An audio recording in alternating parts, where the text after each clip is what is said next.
नमस्कार दोस्तों, हम जंतर मंतर पे हैं। इस वक्त हमारे साथ यहाँ पे कुछ लोग हैं। आइए इनसे बात करने की कोशिश करते हैं कि कहाँ से हैं और क्या मांग लेके आए। नमस्कार चाचा, कहाँ से आए? हरियाणा है। क्या मांग लेके आए? एमएसपी मांगा भाई। एमएसपी की मांग है।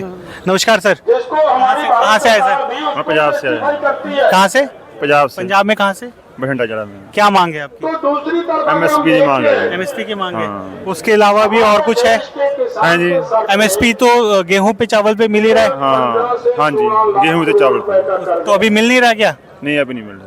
गारंटी कानून बनाना है जी। अच्छा, गारंटी कानून बनाना चाहिए। हाँ, गारंटी कानून बनाया। अच्छा, पंजाब से मिल रहा है। अभी गारंटी कानून नहीं। अभी भी तो मिलता है ना कुछ लोगों को। हाँ, कुछ लोगों को मिलता है। अच्छा, पर गारंटी कानून नहीं है। गारंटी कानून नहीं। तो आप चाहते हैं कि गारंटी हो जाए और सबको मिल जाए? सबको मिल जाए, सारे देश को मिल जाए। अच्छा, तो अगर ऐसे गारंटी कानून बन जाएगा तो हर कोई फिर चावल और गेहूं उगाने लगेगा? नहीं जी, ये डोरी नहीं होता है। और बाकी चीजों का कैसे काम चलेगा फिर? नहीं, सबका चलेगा। सबका चलेगा। तो कैसे चलेगा अगर उस पर गारंटी आ गई तो हर कोई गेहूं चावल ही उगाएगा ना फिर तो, क्योंकि उस पर सरकार पैसा देगी। नहीं, और फसल बहुत है जी। अच्छा 30-32 फसलें सबसे देवे। अच्छा, सब पे गारंटी आ जाए तो अच्छा रहेगा किसानों के लिए। हाँ, अच्छा। उसके अलावा मैं देख रहा हूँ बैनर पे कुछ अमेरिका करके लिखा हुआ है। अमेरिका के साथ भी कुछ मांग है क्या आपकी? वो नहीं, अपना मजूर नहीं मांगा जी। अच्छा, वो आपकी मांग नहीं है, मगर जो संगठन कर रहा है ओदा नो चाहिए नहीं। अच्छा अच्छा, नो चाहिए। धन्यवाद सर। क्या नाम चाचा? नहीं, नमस्कार सर। नहीं, आप नहीं बोलेंगे आप? नमस्कार भैया, क्या नाम आपका? मनदीप सिंह जी। हाँ जी, मनदीप सिंह, मनदीप जी। कहाँ से है? बरनाला जिले ਤੋਂ। क्या मांग है सर?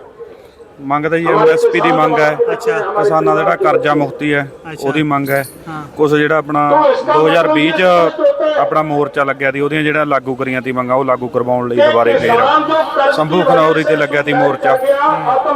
ਉਹਦੀਆਂ ਜੋ ਆਪਣੇ ਉੱਥੋਂ ਮਤਲਬ ਕਿ ਸਮਾਨ ਚੋਰੀ ਹੋਇਆ ਉਹਦੀ ਭਰਪਾਈ ਲਈ ਹੈ, ਉਹ ਲਾਗੂ ਕਰਵਾਉਣ ਲਈ ਅੱਜ ਇੱਥੇ ਜੰਤਰ ਮੰਤਰ ਤੇ ਧਰਨਾ ਲਾਉਣਾ ਪਿਆ ਆਪਾਂ ਨੂੰ। अच्छा, तो हरियाणा से आप यहाँ पे आए हैं, तो हरियाणा में भी सरकार है, वो भी बीजेपी की सरकार है, वहाँ पे भी आप कर सकते थे धरना? ਨਹੀਂ ਪੰਜਾਬ ਤੋਂ। पंजाब से? पंजाब में तो आम आदमी पार्टी की सरकार है, वो तो किसानों के लिए बहुत काम कर रही है। ਨਹੀਂ ਉਹਨਾਂ ਨੇ ਕੋਈ ਕੰਮ ਨਹੀਂ ਕਰਿਆ कोई काम नहीं कर रहे। ਕਿਸਾਨਾਂ ਦੇ ਲਈ। ਤਾਂ ਉਹਨਾਂ ਨੇ ਤੁਸੀਂ ਐ ਲਾਓ ਵੀ ਉਹਨਾਂ ਨੇ ਧੱਕੇਸ਼ਾਹੀ ਕਰੀ ਹੈ। अच्छा। ਖਨੌਰੀ ਤੋਂ ਕਿਸਾਨਾਂ ਦੀਆਂ ਟਰਾਲੀਆਂ ਚੋਰੀ ਕਰਵਾਈਆਂ ਨੇ ਤੇ ਜੋ ਉਹਨਾਂ ਦੇ ਇੱਕ ਮੰਤਰੀ ਦੀ ਗਗਨਦੀਪ ਅਨਮੋਲ, ਉਹਨਾਂ ਨੇ ਕਿਹਾ ਸੀ ਵੀ 5 ਮਿੰਟਾਂ 'ਚ ਐਮਐਸਪੀ ਦੇ ਦਾਂਗੇ। ਉਹ ਕਿਸੇ ਵੀ ਜਿਹੜਾ ਉਹਨਾਂ ਨੇ ਵਾਅਦਾ ਕਰਿਆ ਸੀ ਕੋਈ ਵਾਅਦੇ ਤੇ ਪੂਰ ਨਹੀਂ ਉਤਰੇ ਉਹ। अच्छा, ਹਾਂ ਜੀ। तो वादा तो अभी मंच से आपके नेता बता रहे हैं मोदी सरकार ने भी किया था, वो भी वादा पूरा नहीं हुआ। तो वहाँ पे भी वादा पूरा नहीं हो रहा है, यहाँ पे भी नहीं हो रहा है, तो कैसे काम चलेगा?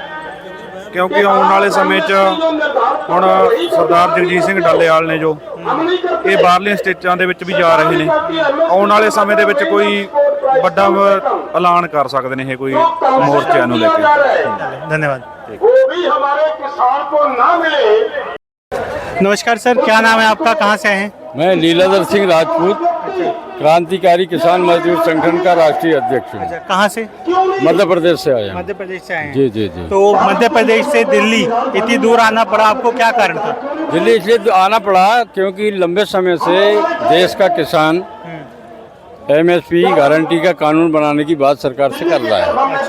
इसमें आपने देखा होगा पहले बड़े बड़े आंदोलन हुए, सरकार ने उस पर आश्वासन भी दिया, लेकिन सरकार उस पर काम नहीं कर रही है। इसलिए आज हम लोगों को यहाँ पर सरकार को पुनः आगाह करने के लिए पूरे देश भर से किसान संगठनों को यहाँ पर एकत्रित होना पड़ा है। एमएसपी पे गारंटी क्यों चाहिए? एमएसपी तो मिल रही है बहुत सारी फसलों गारंटी पे। इसलिए चाहिए कि सरकार जो न्यूनतम समर्थन मूल्य मतलब सबसे निचला दाम तय करती है किसानों की उपज का, लेकिन बाजार में वो न्यूनतम मूल्य भी किसानों को नहीं मिलता है।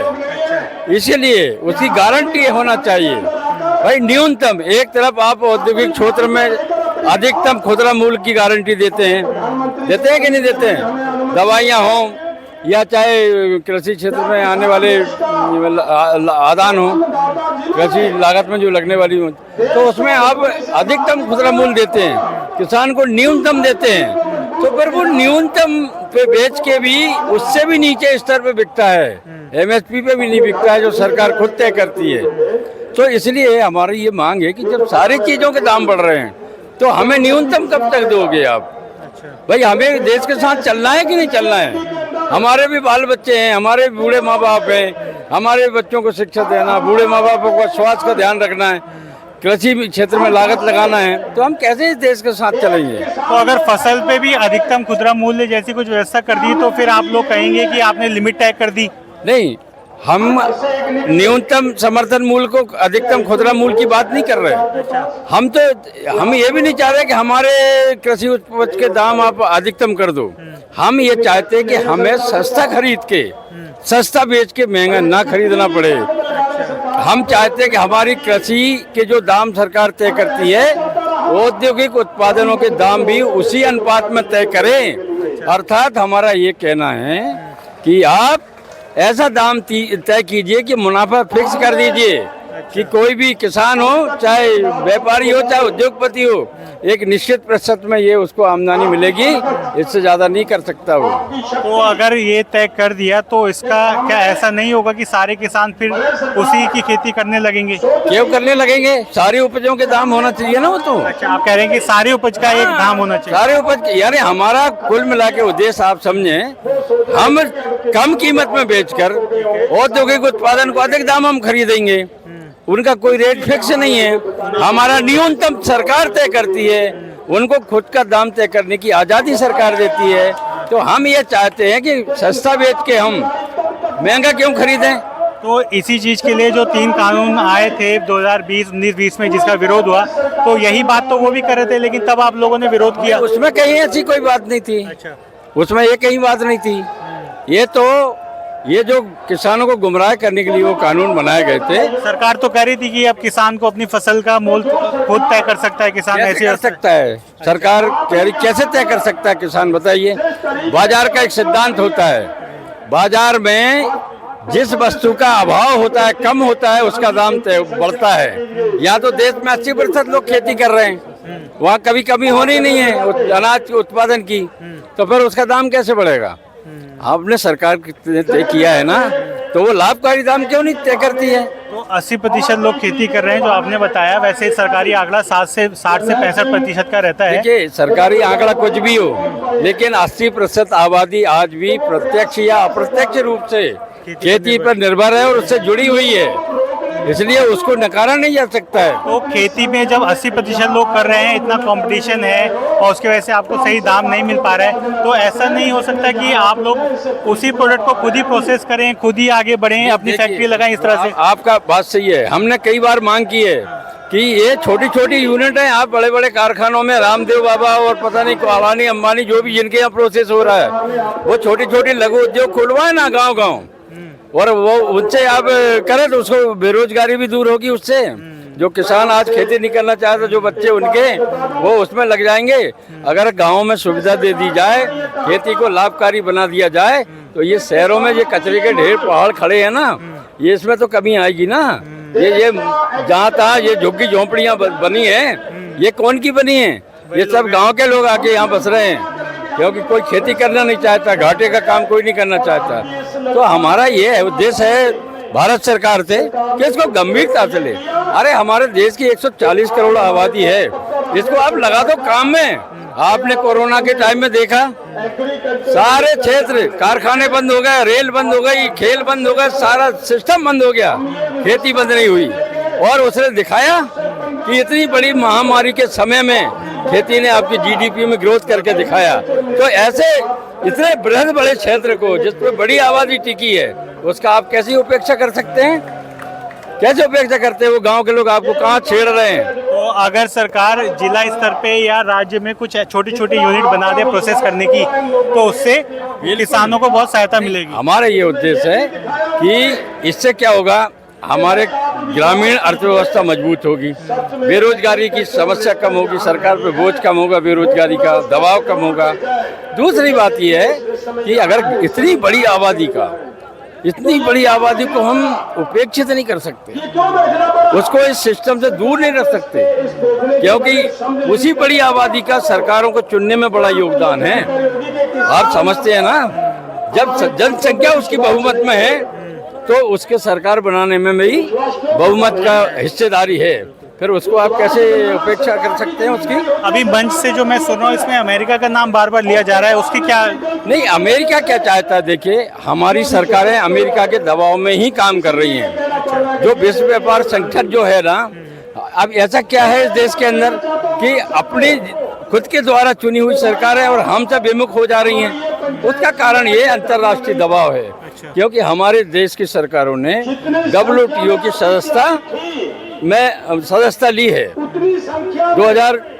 1991-92 में। हमारे देश ने टंकल प्रपोजल को स्वीकार किया, विश्व व्यापार संगठन की शर्तों को स्वीकार किया, उसमें शामिल हुआ है। लेकिन वो बहु विकसित देश जो हैं वो हम पर दबाव बनाना चाहते हैं, हमारे किसानों को सब्सिडी नहीं देने देते हैं, दबाव बनाते हैं हमारी सरकारों पे। और अब अमेरिका ने ये जो ट्रेड समझौता की बात प्रस्तावित किया है, उसका ये मतलब है कि वहाँ का जो उत्पादन है, खोला आपका बाजार खोलो, यहाँ का हिंदुस्तान का बाजार खोलो हमारे लिए, हमारा अनाज भी आने दो, पोल्ट्री भी आने दो, हमारे दूध डेयरी भी आने दो, मछलियाँ भी आने दो, यानी खुला करिए आप हमारे यहाँ, मतलब आपका टैरिफ कम करिए हमारे लिए। तो उनका ये दबाव है कि आपके यहाँ जो किसान हैं उनको आप सब्सिडी देना बंद करिए, जबकि अमेरिका में कई गुना अधिक, हमारे भारत से कई गुना अधिक सब्सिडी वहाँ के किसानों को दी जाती है। लेकिन वही अमेरिका हमारे किसानों को सब्सिडी देने पर रोक लगाता है, वही अमेरिका हमारे खेती पर रोक लगाता है।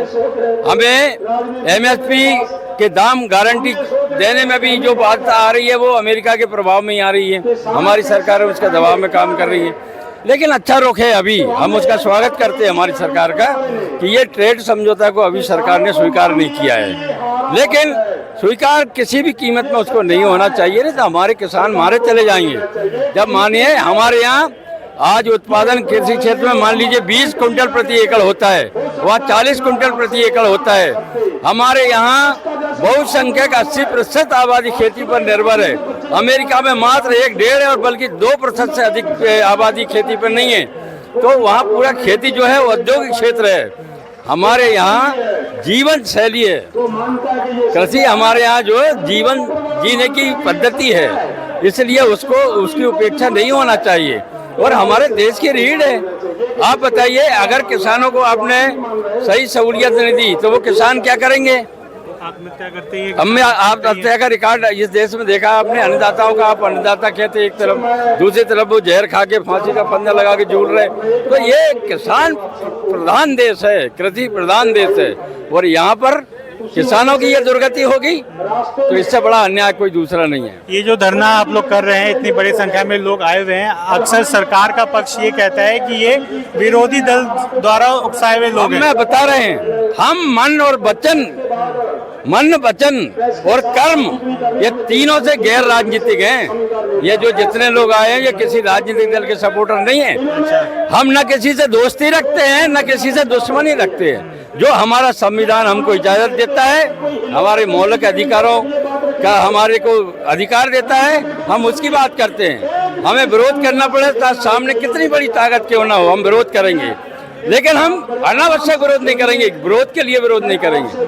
बताइए आप, क्या हमारी कीमत नहीं मिलना चाहिए? ये बताए, ये सवाल का जवाब कोई दे, हमारी सरकार दे, कोई भी दे हमें, हम खड़े हैं ना। बताइए, क्या हमारी जायज मांग जो है वो गलत है? क्या किसानों की फसलों के दाम तय नहीं होना चाहिए? सारी चीजों के दाम तय कर रहे हैं हम, तो हमारा क्या, हम लोग अब हिसाब है क्या? हम किसान यहाँ पर बोझ हैं क्या इस धरती पे, जो आपको अन्न खिला रहा है पूरे देश को? तो ये सरकारों को समझना होगा ना, ये दबाव में हमारे देश को क्यों नुकसान पहुंचा रहे हैं आप? किसानों को क्यों नुकसान पहुंचा रहे हैं इस देश के, अमेरिका के दबाव में? हम कहना चाहते हैं आपके माध्यम से, आज तक दुनिया में जितने देश विकसित हुए हैं वो अपने मौलिक तरीके से हुए हैं, किसी की नकल करके, किसी के दबाव में नहीं हुए हैं। जो भी विकसित राष्ट्र हैं, और अगर हिंदुस्तान जैसा 140 करोड़ वाला देश, इतनी बड़ी जनशक्ति, उसकी ऊर्जा नौजवानों की, इससे बड़ी किसी देश के पास नहीं है मेरे भाई। अगर इसको सही तरीके पे लगा दिया जाए नहीं तो इससे बड़ा देश कोई ताकतवर हो ही नहीं सकता। समझ रहे हैं आप? तो इसकी उपेक्षा नहीं होनी।